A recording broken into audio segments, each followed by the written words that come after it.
Ndodhemi në Ferras, në Bashkinë e Fierit. Jemi këtu së bashku me Ministrin e Mbrojtjes dhe Kryetarin e Bashkisë së Fierit dhe të gjithë forcat e emergjencave civile dhe ato të forcave të armatosura.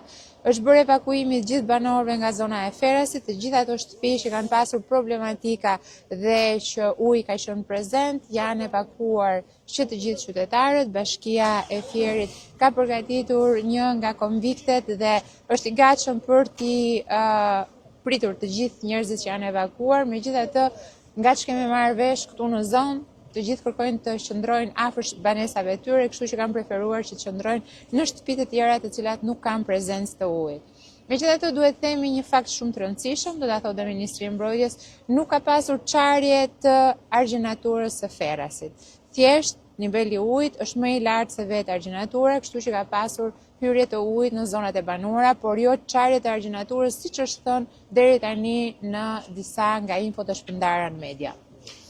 Ashtu është absolutisht e vërteta, nivelet e ujrave dhe prurjet e orëve të fundit ka qenë të atilla sa kanë tejkaluar majën e argjenaturës, por ajo është ende e qëndrueshme, çka është lajm i mirë dhe na bën optimist që me uljen e prurjeve, siç janë matjet aktualisht në Përmet dhe në Memaliaj, do fillojnë të reflektohen sipas analizës tonë edhe në orët në vijim në Grykderdhjen e Vjosës, në të dy anët edhe në Fier dhe në Vlorë, të mund të rikuperojmë një çik rezervë në të gjitha kanalet e kullimit.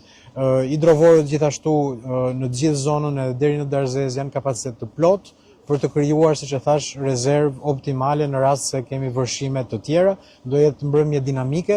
Forcat armatosura dhe emergjencat civile të dyja bashkive Fier-Vlorë janë në terren pranë banorëve. Evakuimet i konsideroj të jenë kryer në mënyrë të suksesshme, pavarësisht dhe mirë kuptojmë sigurisht banorët duan të qëndrojnë pranë banesave. Kemi akomodim dhe në Fier, siç e tha zëvendëskryeministri, dhe akomodime dhe në Vlorë, qoftë në struktura shtetërore, qoftë edhe në struktura hoteliere që ne janë bashkangjitur në këtë iniciativë. Sa është numri i personave të evakuar? Aktualisht kemi 20 persona të evakuar në pjesën e Vlorës, të fshatrave përballë. Është ende në evakuime sipër Bishani në disa situata, kështu që është situatë dinamike dhe do i përditësoj për shifrat, dhe kemi dhe 15 familjar këtu në Ferras.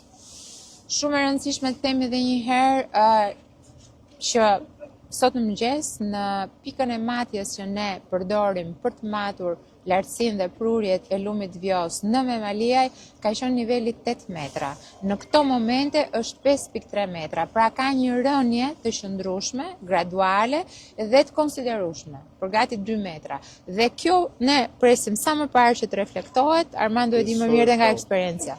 Ja, eksperienca edhe e herëve të shkuara në fakt. Besoj që ne kemi thënë shpesh që nga Memaliaj deri këtu kërkohet 5-6 7 orë maksimumi në varësi të lëvizjeve që të pasqyrohet këtu, kështu që besoj në orët në vijim rënja e nivelit të ujrave do të ndihet. Sapo na erdhi një informacion nga Kashishti, pra nga pjesa e sipërme e Vjosës, në fshatrat e sipër niveli ka filluar të bjerë ndjeshëm. Rreth 15 cm. Vetëm në një orë kemi rreth 15 cm rënje. Kështu që besoj në 4-5 orët e ardhshme, mendoj, filloj do të pasqyrohet rënja e nivelit edhe këtu.